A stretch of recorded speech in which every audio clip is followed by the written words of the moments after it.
When I first, because I worked for Universal and I thought I'll set up a label, that'd be brilliant. I'll do that. That seems like a laugh. I went to Universal and said, "Will you distribute me?" I've been working for them like 6 years at this point, and they told me to fuck off because you've got to turn over 250 grand. It was a year.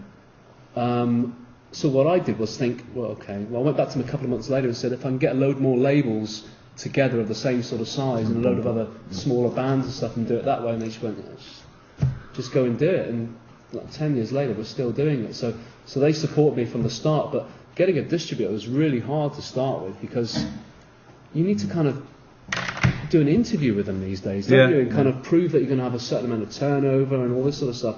I think we turned over 23 grand on our first year. So quite a way off the £250,000 they wanted, but they stuck with me and let me crack on with it really and just build it. So the vinyl distributor, I mean, specialist vinyl ones. I mean, Universal do my vinyl for me. A lot of vinyl distributors are the same. They've got a criteria that you need to meet. Even more so because especially if you're doing anything like a P&D deal as well, and that's a totally different thing. Unless if you're putting the money into it yourself, you're pressing and then selling then the vinyl, it's different. You'll take. Do you all know what a P&D deal is?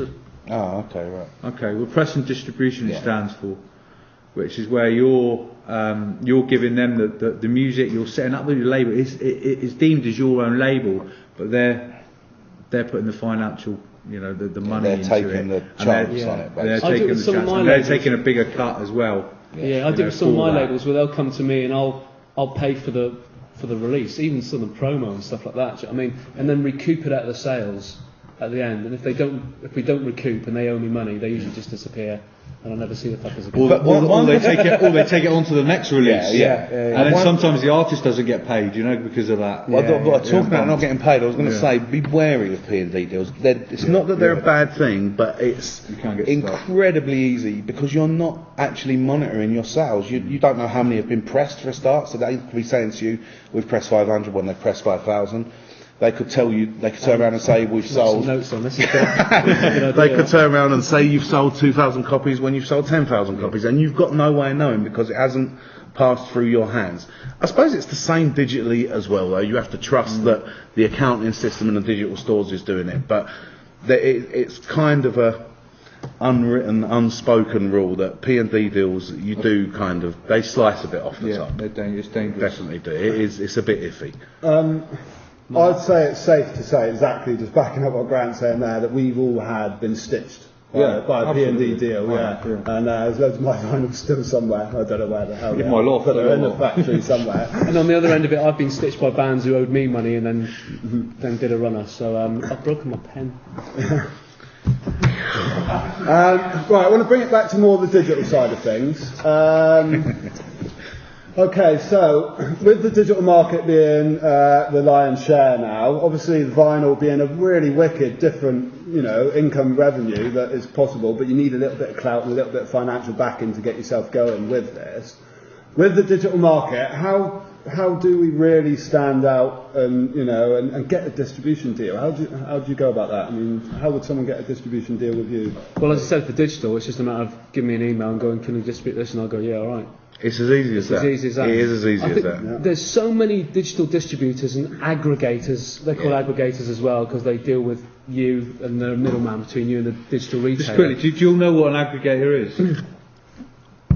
Basically, the person that sits in the middle between the label and the store. It's kind of like a distributor, a physical distributor in a way.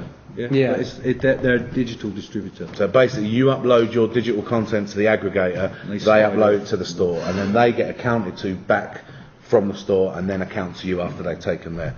It's much better if you can do direct deals. Pretty much impossible now with iTunes to do that. But I mean, we have direct deals with Beatport, Tracksource, and all the big download stores. But if you did direct deals if you did that direct deals, that's a lot of work. You'd have no time to do anything else. It's crazy. It's crazy. You would literally all your metadata, all your label copy, etc., would be different for every single store. Yeah. And you have to upload it all to each source. I mean, I do iTunes Direct. I've got a direct deal with me and iTunes, but for the exact reason, with the other 300-400 digital stores there were, Universal handle all that for me and take a percentage. So it's much easier for me just to upload it twice rather than 400 times. Because that's all I would be doing. It's just you spend your whole day just uploading and typing information. The one thing I'll just say this one thing before we answer the question is that the aggregators or digital distributors charge 3 different ways. They'll either charge a setup fee, they'll charge a yearly storage fee, or they'll take commission. I would just say to all of you now, if some digital distributor or aggregator is doing all 3 of those things for the same release, then they're taking the piss. Because they're charging you to set it up. Storage fee I've never understood anyway, because the digital retailers don't charge you storage fees, and then the commission. Choose one or the other with those 3, but if anyone's charging you all 3 for those, they're really trying to rip you off, so just stay clear of them. And I think shop around as well, because there's a lot of different aggregators out there and varying deals as well. I mean, or just come to Genepool. It's up to you. It's totally your call. Oh, thanks. What was your question? I was going to say, have you ever thought about telling iTunes at 256 quality MP3s on your car? So say it again.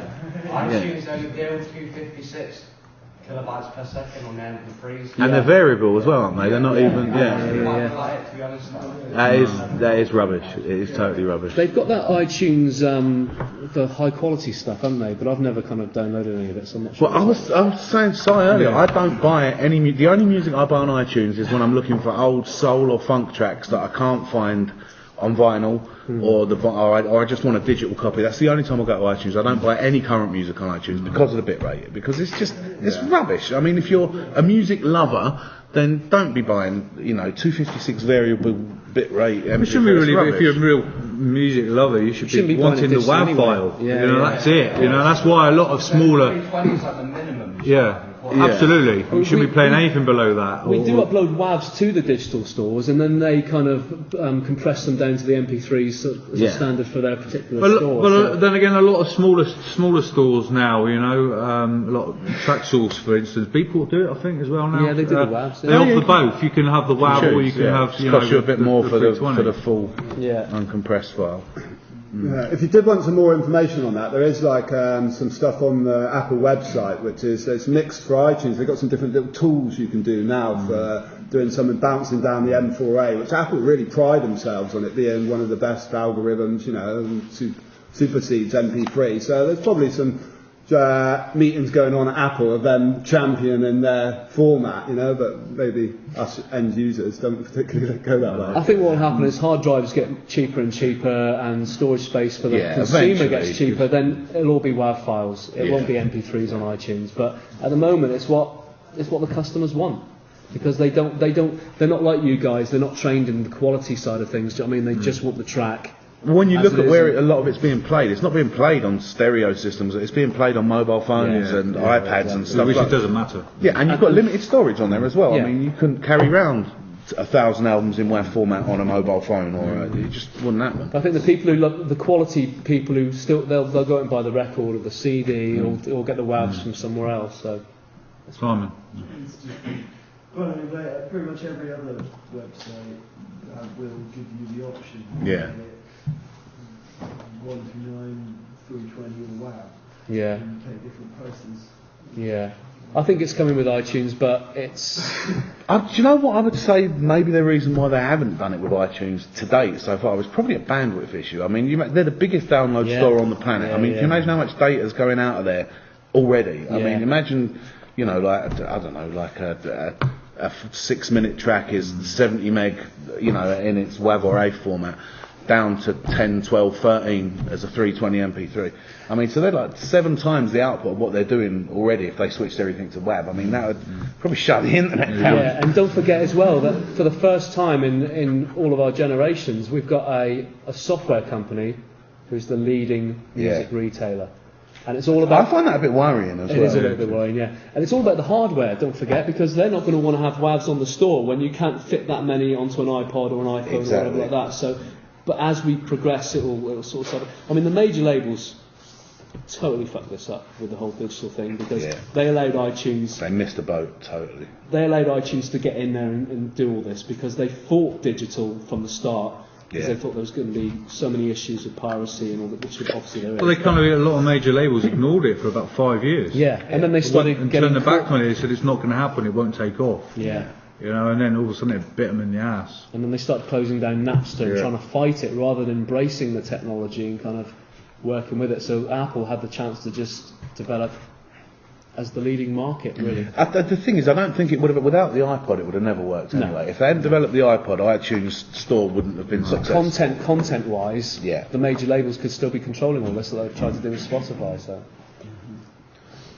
But I think, again, back to the point of trying to stand out, something that we haven't addressed yet. I mean, you're talking about getting a distribution deal. Just as important, you would have heard this before a million times, but it's really who you know. Try and worm your way in with people. Try and get to know people that work at the stores. Not in a creepy way. Yeah, not in a pervy way. Well, I suppose it depends. Depends what you're into. But try and get to know people because, like, for example, I mean, those spots, like on Beatport, for example, you go on there and you'll see there's like 10 featured singles and all that. None of that is people sitting in a room going, oh, this is a great record, I'm going to feature that. It's all, they're either getting a backhander or this is my mate's label, boom, boom, boom, boom, boom. And chart rigging goes on these things as well, which is another thing we can talk about later. But basically, that's another good way to get noticed, is to try and get in with somebody that either knows somebody or works there, or I don't know. That sounds easier than it is. This whole industry is the same. It's the whole industry. It's whether you're working with artists, labels, anything. It's just try and get your face into as many nooks and crannies as you can. Just try and get to meet as many people as you can, without being a pain in the arse. And it sounds superficial, but it's the same in every industry. Really, if you think suppose about it is. In every single industry in the world, everyone's trying to kind of move on and. It's the networking thing, isn't it? It's getting together with people. It's about marketing yourself properly. Exactly, as well, finding something unique that, you know. But I think you're right with the pain in the ass thing, because there's been quite a few people who do, and then you take it to excess. You can. Exactly. You can close the door on yourself by going too far. There's a few people that have contacted me, like on Facebook or whatever, over the time, and at the start with, I've been quite entertaining to them and been like, oh, you know, they've asked questions, and then it's just got to the point where I've just thought, I just want to kill this person. Give me a ditch. So you can definitely take that too far. I don't know about you guys, but you can spot the people who are going to be a total pain in the ass, even by email. You can, just from that first email. You can. There's a sense of desperation. There's a kind of a stink of the desperation with that email that you think, I'm not going to get rid of these people at all ever. So it's kind of weird. So it's so important when you're going out and making contact with people, even by email. Just really careful how you're wording things, and it's not about confidence. Be confident. You know what I mean? Show your confidence. It's not about that. It's hard to put into words what it is. It's kind of come in at a low level, I think. You know, just be. And there's some people that just last week somebody emailed me and I didn't reply within an hour, and they forwarded me the same email again. I did it a couple of times during the day, and I'm thinking, I'm busy, do you know what I mean? I'll answer you when I've got time. I know that sounds harsh, but what's the point of forwarding on me? That's these bloody mobile phones. That's everyone now is expected to be contactable 24 hours a day, 7 days a week, and it shouldn't be like that. I try and fight against it. I turn my phone off all the time, but that's not the world. Music making as well. Turn it off. Yeah, write some tracks. With